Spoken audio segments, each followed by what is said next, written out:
नमस्कार, कैसे हैं आप सब। आई होप आप सब अच्छे होंगे। सभी को राधे राधे, जय श्री कृष्णा, जय श्री राधे।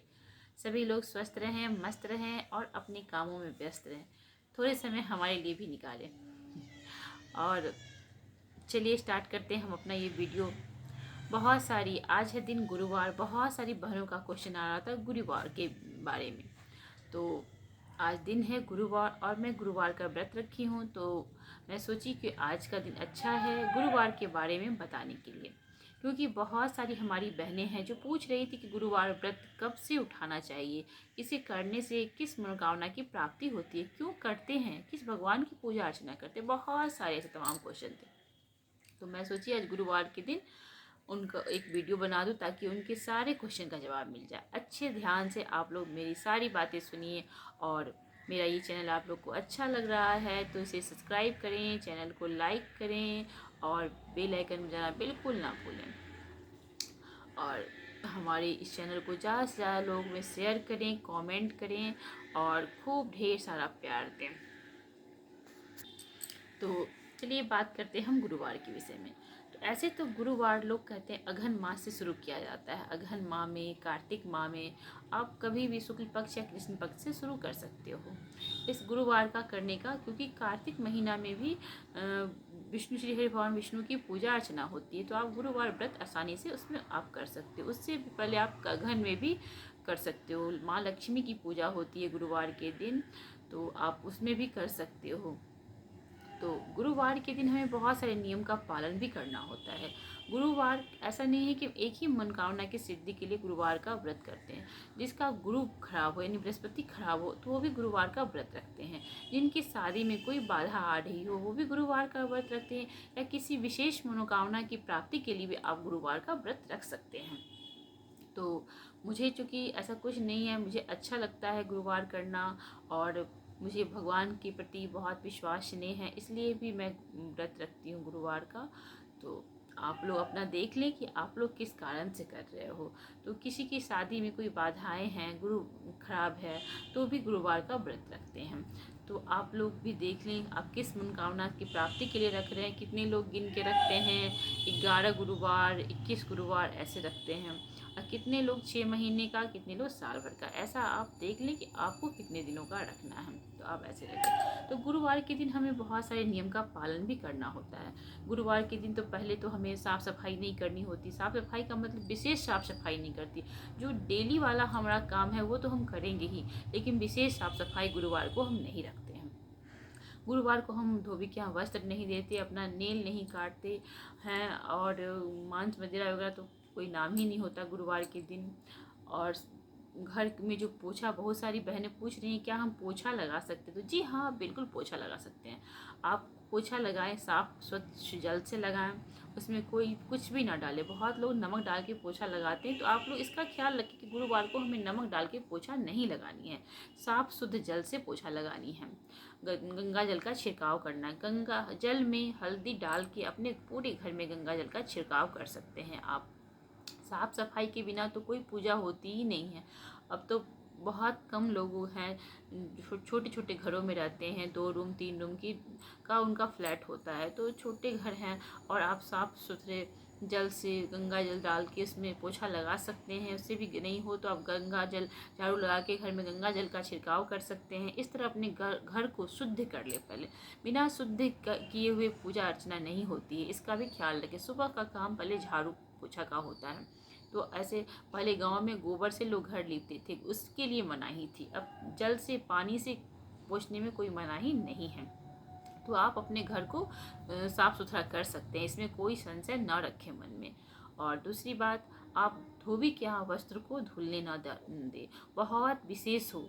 ऐसे तो आप खंगाल सकते हैं गुरुवार के दिन, और दिन धोते हैं, लेकिन गुरुवार को आप पानी सादे पानी से खंगाल दें। यदि विशेष ज़रूरत हो आपको और ज़रूरी हो करना तो आप घर में कर ले, लेकिन धोबी के यहाँ भूल के भी आप अपने वस्त्र को धुलने के लिए न दें। अपने बाल को न धोएं, अपने हाथ के नाखून को ना काटें। आपके हस्बैंड हैं वो कहीं बाहर दाढ़ी वगैरह ना बनवाएं, घर में मांस मदिरा ना कोई खाए, इसका ख्याल रखें गुरुवार के दिन। और गुरुवार के दिन आप श्री भगवान विष्णु की, बृहस्पति देव महाराज की पूजा कर सकते हैं।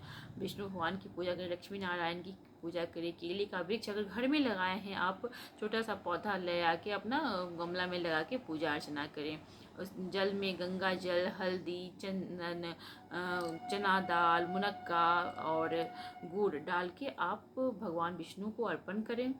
पीला फूल चढ़ाएं, पीला चंदन चढ़ाएं, विष्णु भगवान, बृहस्पति भगवान की कथा पढ़ें, क्योंकि इनकी कथा होती है तो आप कथा पढ़ें और फिर उनकी आरती करें। इस तरह आप बृहस्पति भगवान की पूजा करें। पूजा उस दिन आपको ये ध्यान रखना है कि आपको नमक नहीं खानी है गुरुवार के व्रत में। आप दिन में फलाहार वगैरह ले सकते हो, लेकिन नमक निषेध है, नमक आपको नहीं खानी है। और संध्या के समय आप विष्णु भगवान की फिर पूजा अर्चना करें, आरती करें। फिर आप जो खाने के लिए अपने लिए बनाए, पीला भोजन बनाएं। अगर आप रोटी बना रहे हैं उसमें आटे में हल्दी डाल दें, हल्दी डाल के रोटी बनाएं, हलवा जो भी बनाएं, जो भी खाएं आप वो पीले रंग का होना चाहिए, इसका आप ध्यान रखें। और नमक उसमें बिल्कुल भी नहीं होनी चाहिए किसी भी चीज़ में। तो बिना नमक के आप पीला भोजन बना के अन्न खा सकते हैं। और खाने से पहले गौ माता के नाम से आप ज़रूर ही निकाल दें और गौ माता को रोटी ज़रूर अपने हाथों से गुड़ रोटी खिलाएं। बहुत अच्छा होता है, अपने हाथ से खिलाना तो बहुत अच्छा है। पर सभी लोग के पास गाय उपलब्ध नहीं होती है तो आप नहीं खिला पाते हो, तो अगर दूर में हो तो आप गौ माता के नाम से निकाल दो और किसी के माध्यम से भिजवा सकते हैं तो आप भिजवा दें। उससे भी नहीं होता है, जहाँ नहीं है तहाँ तो कोई बात नहीं है, लेकिन यदि है तो आप ज़रूर कोशिश करें कि गौ माता के नाम से ज़रूर उस दिन खाने से पहले उनके नाम से निकालें जो आप खा रहे हैं उसमें से। तो आप खाने से पहले निकालें, पीला वस्त्र धारण करें, हर चीज़ पीला होना चाहिए, पीला कपड़ा आप पहने, पीला भोजन करें। संध्या के समय आप विष्णु भगवान की आरती गाएं और जो भी वो प्रसाद खाता है वो ध्यान रखे कि वो बाहर कुछ ऐसा ना खा ले गुरुवार के दिन। इसलिए प्रसाद भी आपको वैसे ही लोगों को देनी होती है जो आप विभे को मानता है और कुछ भी बाहरी ना खाता हो। उस दिन बहुत लोग पूछते हैं कि क्या गुरुवार के दिन हम खिचड़ी बना के खिचड़ी खा सकते? तो बिल्कुल नहीं, गुरुवार और मंगलवार के दिन हम खिचड़ी नहीं खाते हैं। बहुत भंडारा वगैरह होता है तो गुरुवार को बनता है, लेकिन आप कोशिश करें कि अपने घर में ना बनाएं, भूजा ना खाएं। भूजा भी गुरुवार के दिन हमें नहीं खानी चाहिए, खिचड़ी नहीं खानी चाहिए, भूजा नहीं खानी चाहिए। और क्योंकि जो प्रसाद होता है उसमें बहुत मान्यता होती है कि उस जब आप कहानी इनका सुनेंगे ना गुरुवार का तो आपको पता चलेगा कितनी मान्यता है इस प्रसाद का। इसलिए आप कोशिश करें कि प्रसाद जो हो ऐसे व्यक्ति को दे जो आपके घर के सदस्य हो, कहीं बाहरी कुछ ना खाएं। तो इसका ध्यान रखें। आप बाहर के लोगों को भी देते हैं तो इसका ख्याल रखें कि गुरुवार को आप किसको दे रहे हैं प्रसाद। ऐसे तो प्रसाद का बहुत महत्व है, जो कोई भी प्रसाद खाता है सारे दुख दूर हो जाते हैं उसके, ऐसी मान्यता है। और इस तरह आप गुरुवार का पूजा अर्चना करें, गौ माता को अपने हाथों से और खिला सकते हैं तो बहुत बढ़िया होता है। लेकिन अगर नहीं खिला सकते तो किसी के माध्यम से भिजवा दें। अगर शहर में आप रह रहे हैं, बड़े बड़े शहरों में जल्दी गाय नहीं मिलती है तो आप देख लें, अगर ऐसा है नहीं मिलेगी तो क्या ही करना, तो हम कुछ कर ही नहीं सकते हैं। लेकिन यदि मिले तो हम गौ माता को खिलाएं। गाय को चारा खिलाने से बहुत बहुत पुण्य की प्राप्ति होती है। भी गुरुवार के दिन कहते हैं सभी देवी देवता का वास गाय में होता है, तो गाय को जब हम अन्न खिलाते हैं या कुछ भी खिलाते हैं तो सीधे भगवान को भोग लगाने जैसा माना गया है। इसलिए गौ माता को खिलाने का बहुत इसमें नियम है।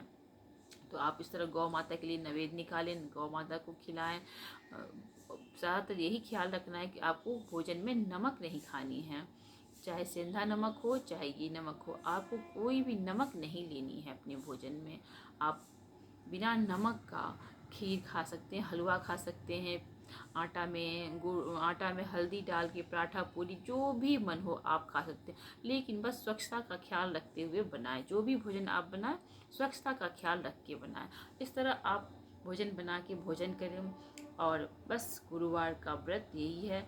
आप गुरुवार के दिन ये सब जितनी काम मैं बताई हूँ उतना काम करें, उतने नियम का पालन करें।